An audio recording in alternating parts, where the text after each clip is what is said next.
Fantastic. All right. Welcome to another episode of The Information Revolution, a podcast for people who work in the information industry or who have a general interest in it. My name's Karl Melrose. I'm a consultant in South Australia, and I'm here today with two of my colleagues and a very special guest. And I'm Judi Vernau. I'm in Wellington. I'm an information architect.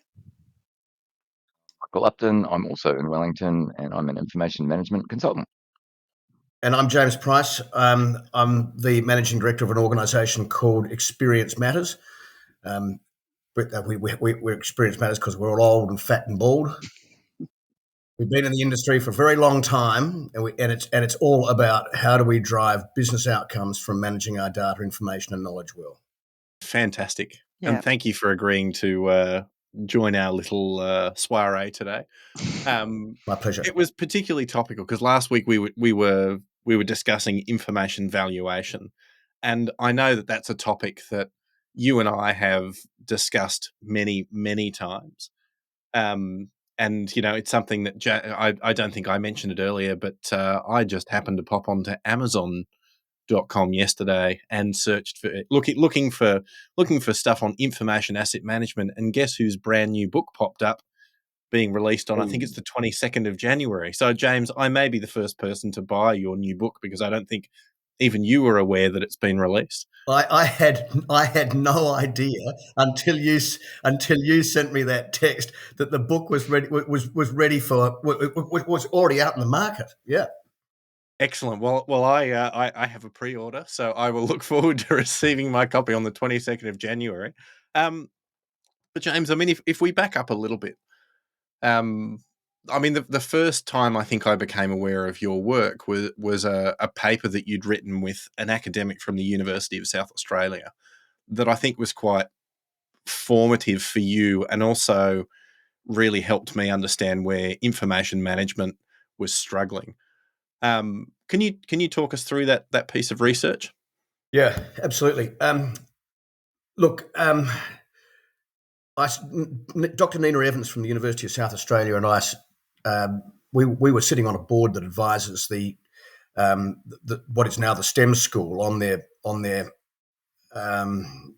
course on business and information management, business information management, library information management, and I stupidly asked the question of why is this course in why is it in the STEM school?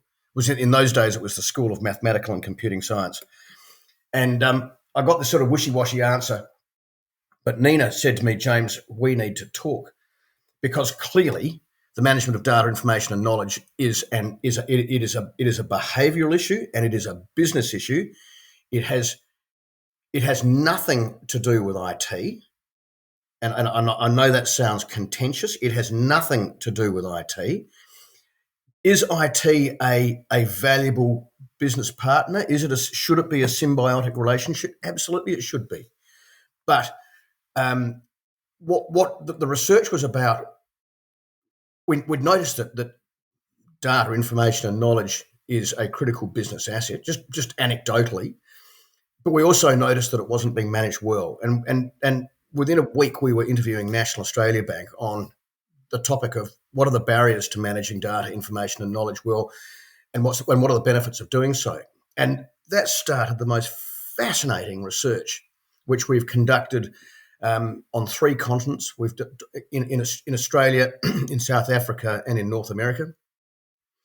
We've interviewed over 70 C-level executives and above, and we've basically asked them, what are the barriers to you guys managing your data, information, and knowledge well? And we were inundated by this flood of reasons why data, information, and knowledge is managed badly, and what the business implications are. And fundamentally, it comes down to some really basic things. The business governance isn't in place. We don't understand how to justify the continuous investment in data quality and keeping your information assets of high quality. The executive doesn't understand this stuff. There is some of the systems and practices are not fit for purpose. So, for instance, you guys know as well as we do that the generally accepted accounting principles and the financial standards and so on won't allow you to capitalise information and put it on the balance sheet.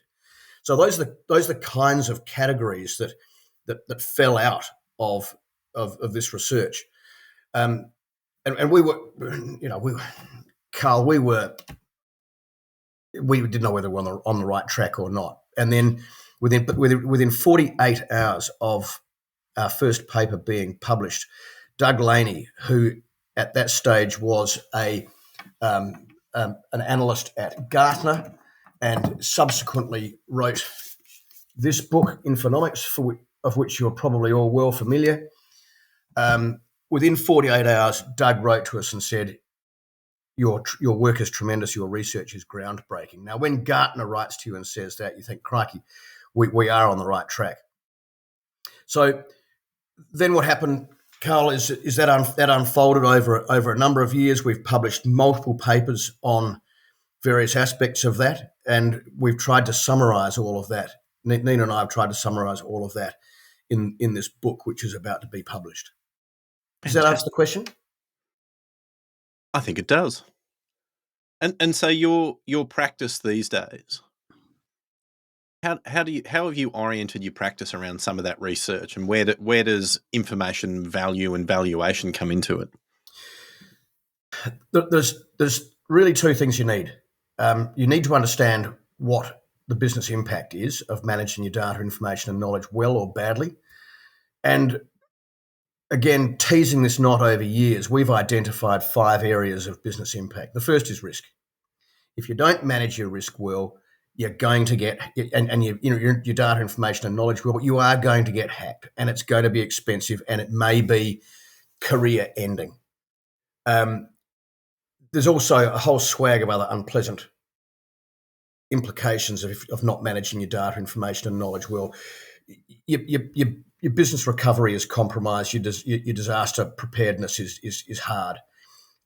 You can't comply as well as you otherwise might. You can't instigate or defend against litigation. There's a whole raft of risk, but there's a whole raft of risk-based business implications. And when we need to manage our risk well. And the issue about data, information, and knowledge is if we can't find it and use it, it is no longer an asset. It's a liability, right? And that language is, when we were only just seeing the term information assets emerge, that's really only been in the last few years. Now we're starting to think about information liabilities, and that's starting to get really interesting. The second area of business impact is in the area of cost. It costs us to manage our information. Every time we open an email, every time we search for something we can't find, particularly if we know it's there, every time we're involved in some sort of knowledge exchange like we are at the moment, it's costing us. Now, Microsoft has just released Copilot. In the blog, prior to the release of Copilot, was some fascinating statistics. Microsoft themselves said, we need another productivity tool. Copilot is going to be it. The reason is that the average heavy user gets 250 emails a day. This is Microsoft's numbers. The average heavy user gets 250 emails a day. They get 150 Teams chats a day. They search for something 18 times a day, and they are in 3 times as many online meetings as they were in 2020. Now, when on earth do you start work? Yeah. Right? When do you start work? 4:30 in the afternoon, by the time you've dealt with all this rubbish. Now, why do we have all this stuff? Well, because we've got productivity tools. We've got email. There's 250 of them coming in. We've got Teams. We've got 150 chats. We've got SharePoint. We've got OneDrive. We've got shared folders. We've got all these productivity tools. And they're not being productive. Why? Because we don't understand the cost of managing this information. We don't understand this, particularly we don't understand the cost of managing it badly. So if we manage it badly, you put stuff in the wrong place, and you call it the wrong thing, and people spend their time trying to find it, you not only have the cost of managing the information badly, you have the cost of fixing that up. And it's like digging a hole in the wrong place. Okay, so you dig a hole in the wrong place. Then what you've got to do is you've got to fill it in and dig the hole in the right place. So you've got two costs. And then you've got the third cost of the opportunity cost of the work that you didn't do because you were doing things like filling in holes. So there's a cost of managing information. There's a value of information. Now, information has a value, and sometimes it can be significant. So we did a piece of work with a global wine company. They wanted to sell some of their harvest and yield data. They normally give this stuff away because they give it away for research purposes and so on. But an ag tech company came to them and said, "We really want this information." And the wine company said, "Well, why do you want it? We want to sell it." Well, in that case, we're not going to give it to you. So they came to us and they said, "What's this worth? We've got no idea." So we helped them put a value on it, and they sold it, and they drove a 1,200% return on investment over 3 years. They broke even in 13 weeks, and this is an organisation that when they put a vineyard in, they want to break even in 5 years.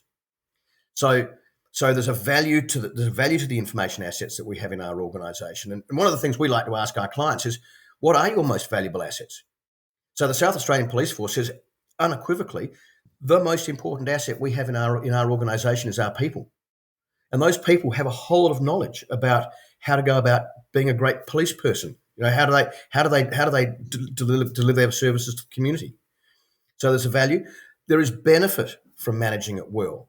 So same industry, a winery down in McLaren Vale came to us and they said, "We'd really like you to help us put some structure around our information." So all we helped them with was some really simple stuff. We gave them some naming conventions so they knew what to call stuff. We helped them develop the naming conventions. We helped them develop a file plan that was intuitive because it matched the business. We gave them some email guidelines. And then they said, the first thing that happened was we got stopped in the car park of McGill Estate, which is where this organisation was headquartered, by a bloke who doesn't even work in the back office. They work in the pumps and the tanks. And this guy said, "This is fantastic. We can find stuff." I mean, brilliant. And then the winery manager said, "Let's have a look at the benefits we've driven out of this. $10,800 per person per year in productivity improvements.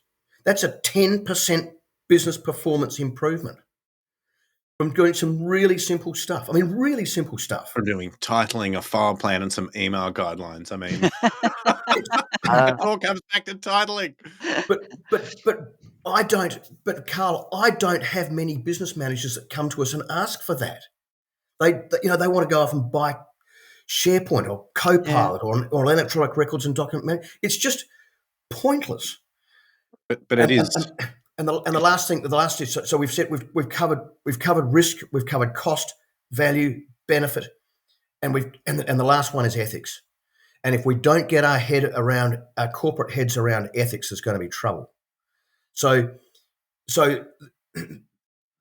managing data, information, and knowledge is really important because there are significant tangible and intangible implications, financial and non-financial.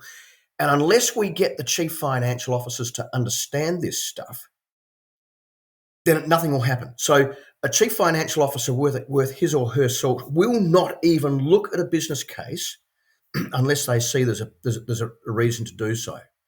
Once there's a problem to solve, they'll say, "Let's have a look at this and let's see if the numbers work. And if the numbers add up, then we'll do the project." But most of these projects are justified on IT, right? They're not justified on the benefits of managing information assets well. Mm. And then what will normally happen is that the project will be done, it'll be completed, project closeout, round of applause, everybody happy, few drinks, lovely. They'll never that chief financial officer will never reinvest if they don't fundamentally believe that you can drive continuous improvement by improving the quality of your data, information, and knowledge justified by the benefits that come out of it.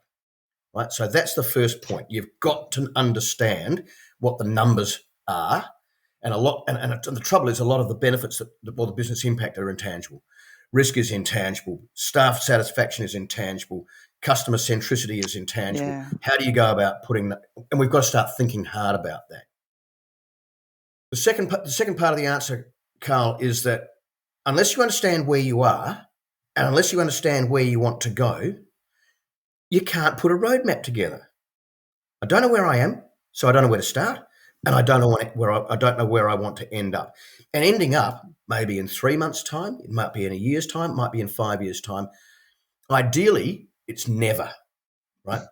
Ideally, you never ever get to the end of the project because it's continuous. I've never had a client in a quarter of a century who continuously reinvests in the quality of their data based upon the benefit they get out of it. Not one. And there are plenty of good reasons for that. And these are all the sorts of reasons that came tumbling out of this research. Yeah, Does that fascinating answer the stuff. question? I think that's a great start. If not, maybe it's one of those ones where we keep tumbling forward as well, trying to get to that future. James, I'm jumping in a little just because I'm really interested. I mean, you would have heard in the last episode we were really wrangling with, well, how do we get to some of those tangible things? And you gave an example there of that winery where they identified what that kind of productivity improvement was in a quantified way. Well, they did quantify it. I'm interested if you could say anything more about that, or if not that, then perhaps another example of how you might go about that. Yeah, look, it's really interesting. That's a really interesting question because where I would love us to get to is to the point where we're doing time and motion studies. But Yeah, time and motion we've studies, talked about this. Michael, Yeah. are firstly they're really expensive, and secondly they're really invasive. And you Yeah. They are the it's only thing that, you get a business unit manager and you say to them, we clocked your staff and here's what we found. You've got some chance they'll believe you. You go to them with Gartner or something like that. Everyone believes that their business unit's an exemplar and is performing better than the industry average. Everyone believes that. yeah. But So even what we people like like to do. Gartner aren't doing that very much. It's really hard to get any kind of statistics anywhere about, the time wasted in searching or whatever it is. It's really, really hard to get any statistics. And yeah, it's interesting that you say people are very unwilling to do that kind of research. But if it's couched in a "and we want to help you" kind of way, you'd think people would do that pre and post mortem stuff that we've talked about before. Yeah, But Judi, they it's don't. it's really interesting. What we coming back to knowing where you are and where you want to go. We tend to find that people are interested in that because they want to know what they want to know what they've got to do in order to improve. And if we don't think we're living in the knowledge economy or the digital economy, there's a fantastic piece of work done by a mob called Ocean Tomo. Now, I don't know whether you've come across these guys. They're based in Chicago. They've looked at the S&P 500. Now, this is not the sexy NASDAQ with the Metas and the Amazons and so on. This is the grubby old manufacturers and pharmaceutical companies and so on. And what they've done is that they've had a look at the contribution that intangible assets have made to the S&P 500 over time. Now, how do they calculate that? Well, you look at the market capitalization. I mean, the S&P they're publicly listed companies. So you look at the market capitalization, and then you look at the balance sheet, and you subtract from the market capitalization the value of the tangible assets. Right? All the tangible assets that are on the balance sheet. You take one from the other, and the difference is the intangible assets. Now, in 1974, 17% of the value of the S&P 500 was contributed to by intangible assets. Now, in 2020, so just recently, Ocean Tomo went back and they redid that piece of work. Any idea of what the contribution would be today? 80%? 90. It's 90%. Right. So if we don't think we're living in the knowledge economy, if we don't think data, information, and That's knowledge is a interesting. critical enabler to our businesses, if we think that we can conduct business without a computer, it's time we thought again. Yeah. Yeah. But I mean, I've been banging on for the last couple of years about how I think now is the greatest time to be in information management ever, because we've bought all the toys. The only thing left to do is to focus on the quality of the information that all the toys are shuffling around. And, I think this really reinforces that. Do you know, Carl, I'm working at the moment with a £2 billion organisation. They spend 180 million quid a year on digital. It's about a third of $1 billion. All they want to do is buy Copilot. It just, it's one of the reasons. There's a reason why I'm as bald as a coot. I mean, I think Copilot is going to be. I think Copilot and things like it are going to be transformational for knowledge work. But Absolutely. but I also, I mean, I was talking to somebody at a department yesterday about just how much you have to have your house in order from a security, privilege management, and confidentiality management standpoint before you could really turn it on and use it well, though. And I think there are a lot of organizations that are going to have to do a lot of getting their houses in order before they're actually able to use it. And I think that's going to be a great place for people in the information management industry to do a lot of work and really drive home how important this stuff is. But I mean, so much of the automation that we can do, should be doing, that's based on tech we've had for 25, 30, 40 years. I mean, we still need structure there. We still need good metadata. We still need reliable placement, because as long as Copilot is surfacing this stuff to a human that can sit there and make a decision and say, yes, that's the thing that I need, and I can go off and sense check it, to make sure that my references are correct. I saw it's Giancarlo Guzzardi from one of the he writes great papers about ontologies and about ontology management and those sorts of things. Posting yesterday that he'd seen something in a thesis that was a reference for a paper that he'd never written.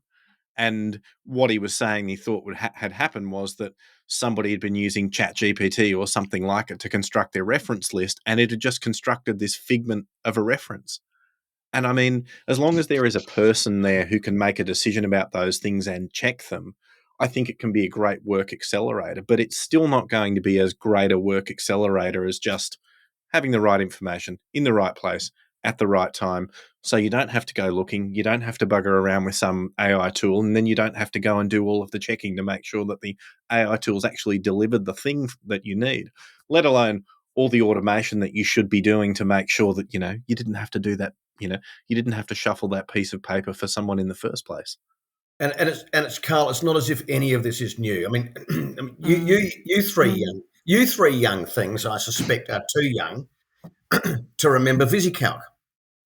Now, VisiCalc was a spreadsheet, and it was the precursor to Multimate and Multiplan, and Multiplan was the precursor to Lotus 123, and Lotus 123 was the precursor to Microsoft Excel. VisiCalc was released in 1979. By 1981, VisiCalc had put out of work 200,000 American accounting clerks, eye shades, pencils, adding up columns of figures. Right? 200,000 people lost their job. 600,000 advisory roles had been created, because what had happened was that the drudgery had been taken away, and the people who had been accounting clerks had morphed into becoming accounting advisors. Now, Carl, coming back to your comment about ChatGPT and the quality of the data, if the numbers were wrong, it didn't matter that you had an accounting clerk with an eye shade and a pencil, or you had a spreadsheet. The numbers you were going to get at the end were still going to be wrong. Right? Now, this we talk about garbage in, garbage out. 1864 was when Charles Babbage said in response to two questions from two parliamentarians who had said something along the lines of, "Pray, Mr. Babbage, if you put the wrong information into the machine, will the right information come out?" And Babbage said something along the lines of, I don't understand the confusion of ideas that would prompt such a question. So, Yeah, and I mean it does put a Nicely real put. it does bring back the perennial challenge though about what is the authoritative thing. And this is one of these things, I mean, I used to work for one of these AI, startups that uses AI to do everything records management. And one of the things I constantly had to reinforce was we can't solve the authority problem. We AI cannot say this is the No. authoritative document. I'm always loath to say can't because then inevitably someone shows you how it can. But generally, what it can do is find you all of the things that look like that thing. But then which one of these is the authoritative version of that thing? I mean, that comes down to people agreeing on how they're going to treat a thing. We are going to put the authoritative thing here. We're going to check it into GitHub. We're going to check it into, this particular place. We're going to have it's going to this website, and we're all going to refer to that. I mean, there is a decision people have to make about a process there, Yeah. and I can't see how Copilot or ChatGPT or any of those kinds of things remove that fundamental problem. And if you're working in an industry where, using the wrong information can have serious consequences, which, is most of them, but if you're working in, like an organization I spent a bit of time with was doing chemical manufacturing, you know, if you if you use the Chat GPT formula for some kind of fertilizer or something that you're making, I mean, you can end up with a high explosive instead of a fertilizer, and I mean, that's a pretty serious consequence. But I mean, everything. Imagine manufacturing a million bolts with the wrong thread count in them, or you know whatever that thing that you do happens to be. I mean, I think that problem of authority, that is still going to be something that even in this age of AI is still going Mm. to be something that we need people to solve with a process and an agreement about how we do things. Absolutely. I mean, you can have all the nice toys you want, yes, please. But if you don't have the process and the governance and the standards and the quality, data quality, then you might as well go home, really, or chuck the toys out of your pram. Judy, I want to come back to your previous question, as in how do you get? I mean, Oh, yeah. none of this stuff none of this stuff will resonate unless it comes back to the question that you asked about how do you get people to identify the risk and the cost and the risk and the risk and the Yeah. cost and the value and the benefit or waste if it's managed badly and the ethics. Look, the way we do it is pretty rudimentary and admittedly so, but you can't you can't get people to sprint before they can run, let alone walk. So what we tend to do is we tend to help them understand where they are from a maturity perspective. Mm. So what came out of all of our research was a maturity assessment, and we've built a holistic model which we've published. It's on the Right. Experience Matters website. It's on, I'm not sure whether it's on the dataleaders.org website, but it's called a holistic information asset management model or something along those sorts of lines. And I can send you a link to the paper. It's public domain. Be in the show notes. We'll put it in. Yep. That'd be great. It's Thanks, James. unless we address these 10 domains, we're leaving stuff out. Now, most of the big maturity assessment, maturity models are really good at information governance, data governance, and they're really good at information systems. But just as an example, I was asked to present at a national conference for the Governance Institute of Australia, and I said, hands up all of you people who have some sort of information governance. It might be a records policy, it might be a cyber or security policy, whatever it is. Who has 170 people in the room? Every hand went up. That's fantastic. Round of applause, everybody happy. And how many of you work for an organisation in which that policy is diligently enforced with good behaviour rewarded and bad behaviour discouraged? 2 people put their hands up, and they were Right. both from ICAC in Queensland. And I said, that is a disgrace. Your governance people, why would you go to the money, to the effort and the expense of developing a policy that you cannot be bothered Yeah. implementing? And there was then silence and shuffling and so on. I said, let me tell you why. because this has all come out of our research. So the reason why people don't, or organisations don't, impose these standards and behaviours is because management is, they don't want to. They don't want to tell their staff off for not calling something the right thing and putting it in the right place or whatever. So if management is uncomfortable about that, why is that?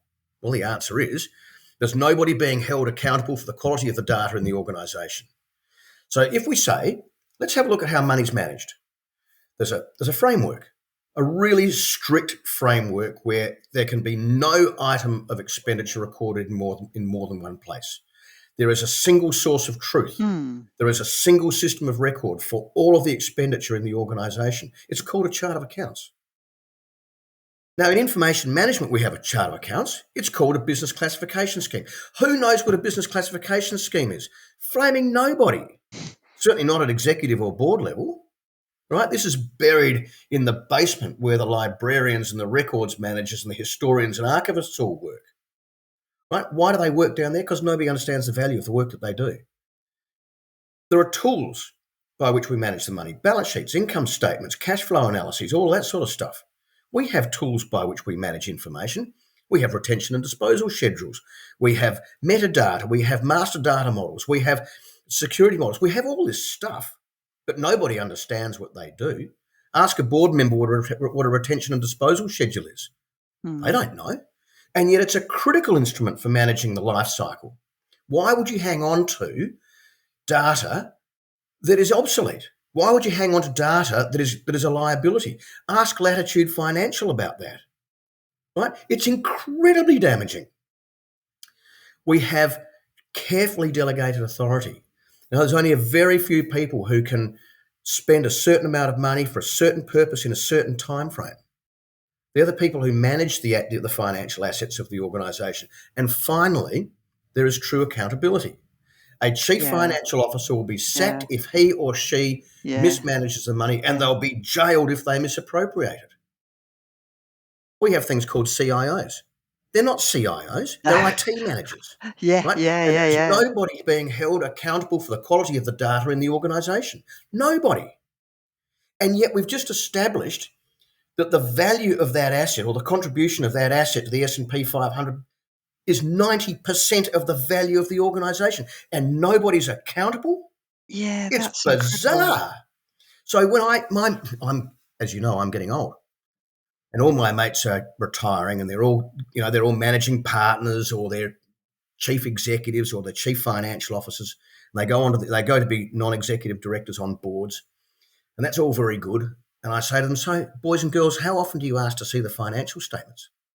And they say, James, you're an idiot. We ask to see the financial statements every single board meeting, every single month. I said, that's fantastic. You're governing, as a board member, your job is oversight and control.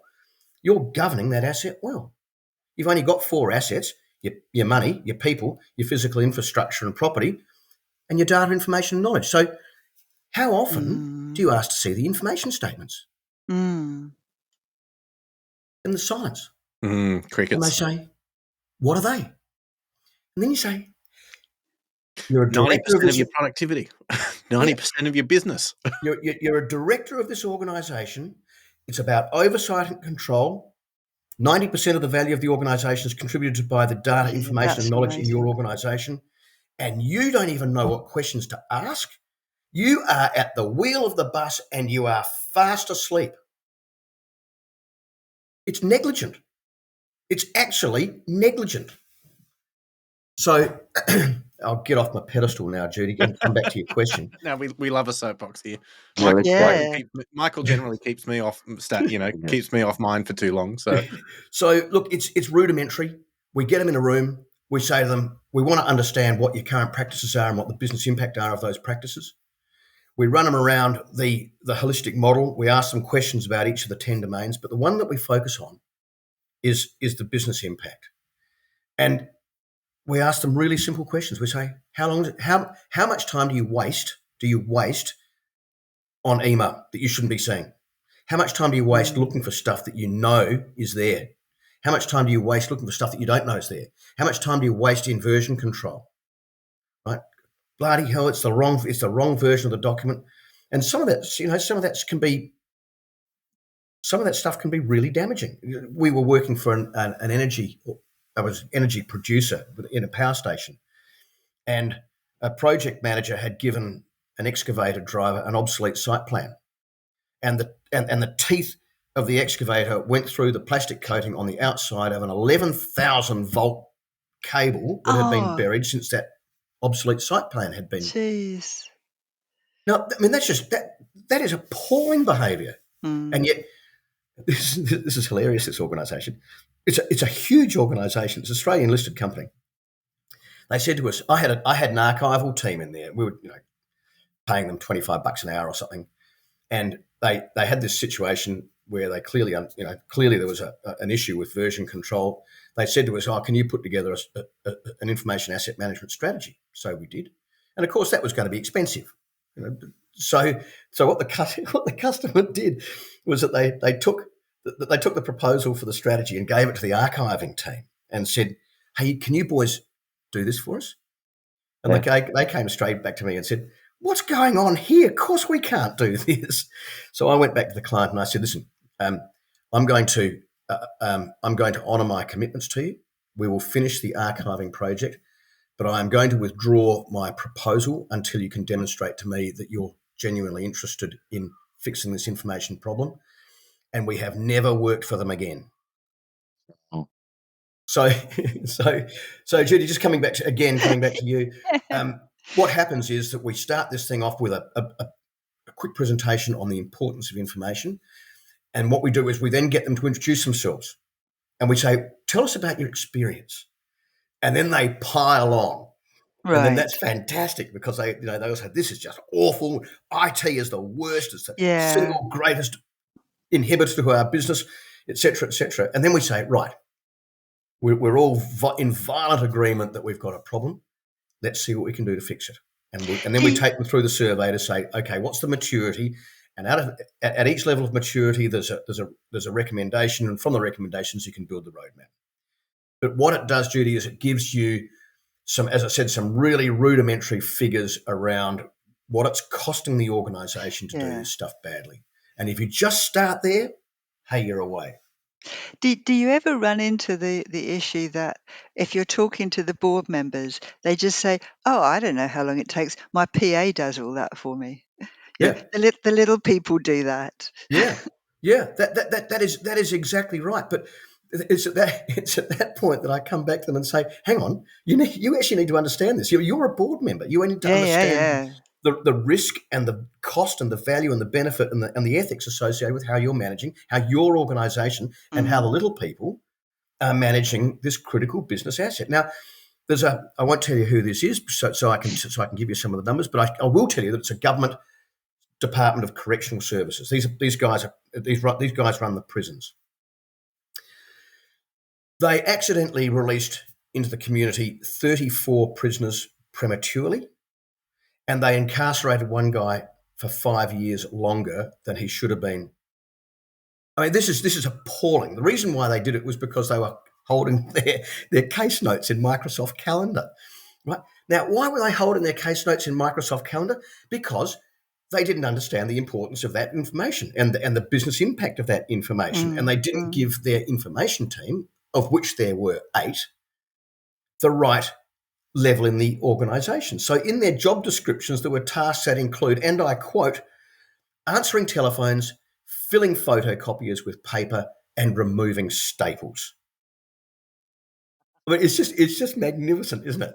So there's a fundamental lack of understanding at board and C level of the value of information and the contribution that people who understand how to manage this asset contribute to the business. Amazing. Well, that's suitably depressing.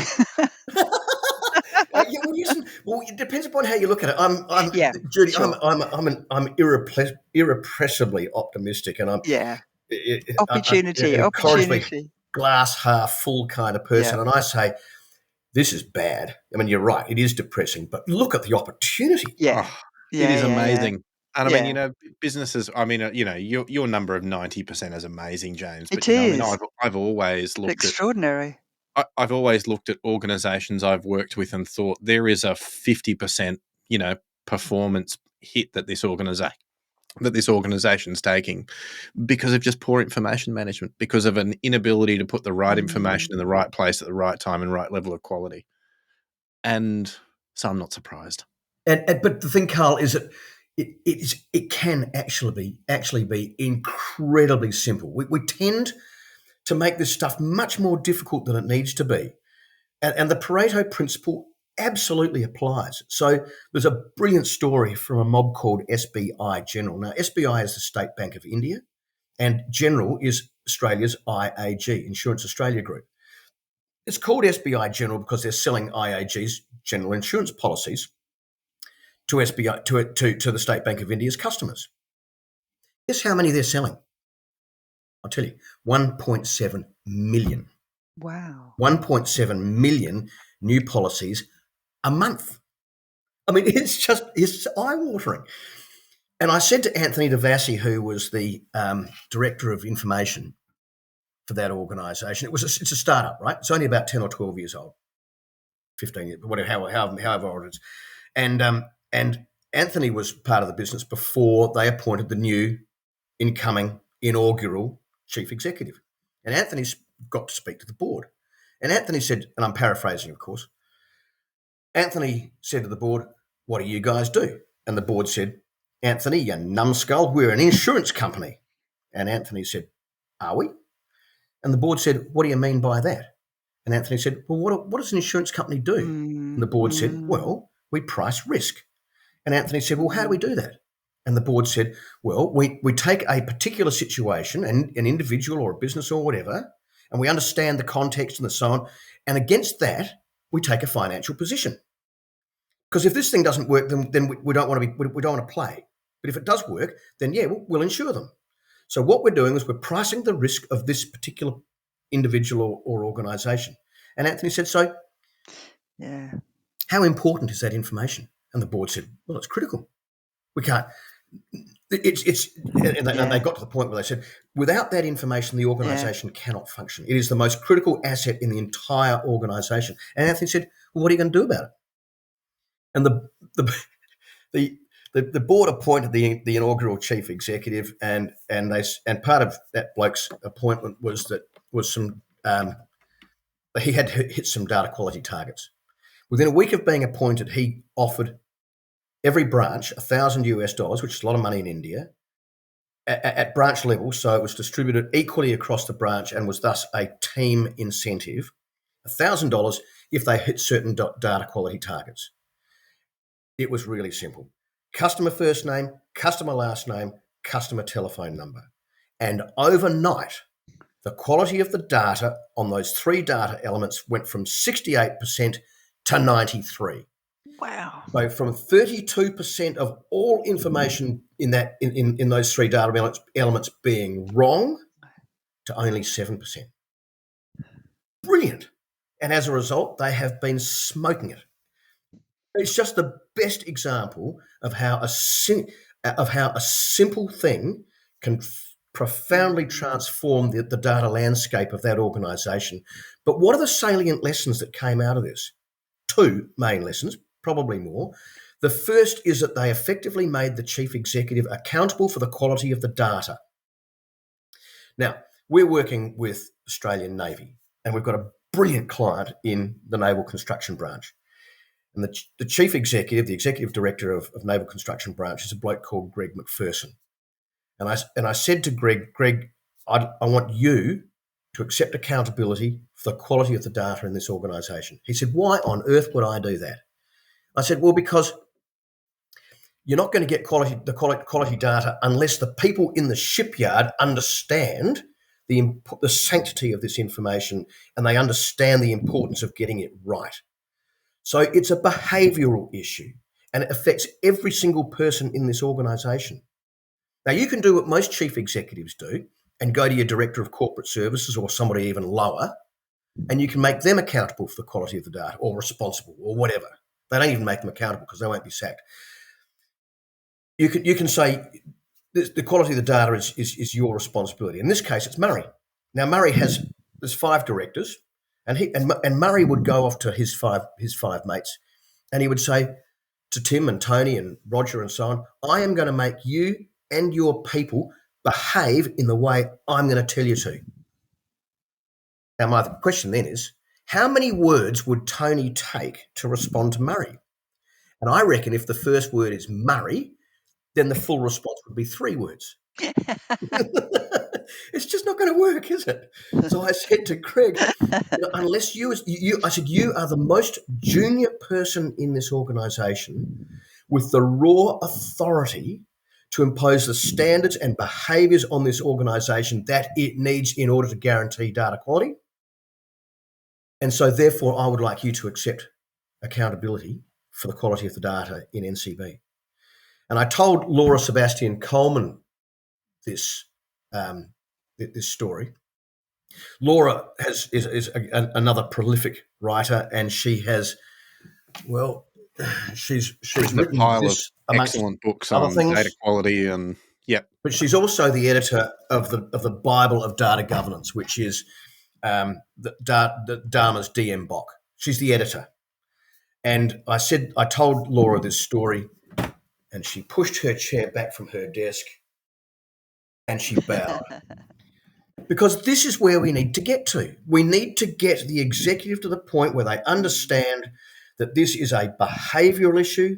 It comes down to what stuff is called and where it is put. And that means to say that people have to call it the right thing and put it in the right place.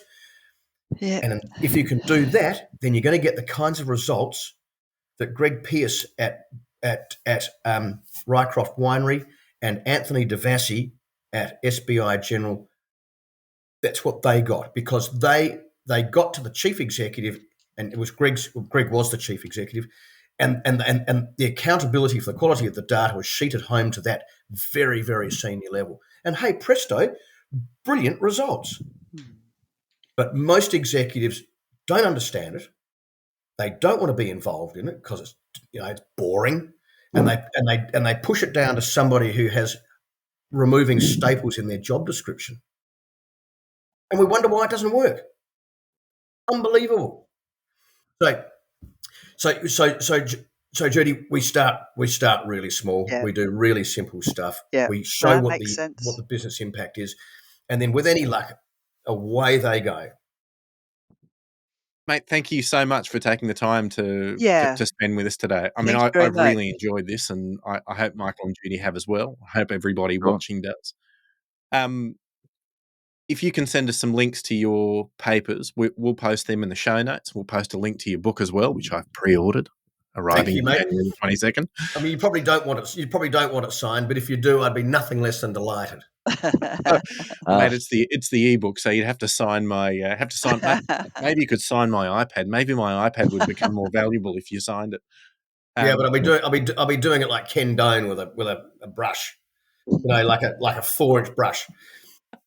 Look, I love talking to people who get it, and Michael and Judi, thank you for having me on board. If there's anything I can do to contribute, I would be nothing less than delighted. Fantastic. And Karl, thank you for the introduction. It's I've loved it. Mate, welcome. Great to have you on. Great. Cheers all. Okay. See you next time. Bye. Cheerio.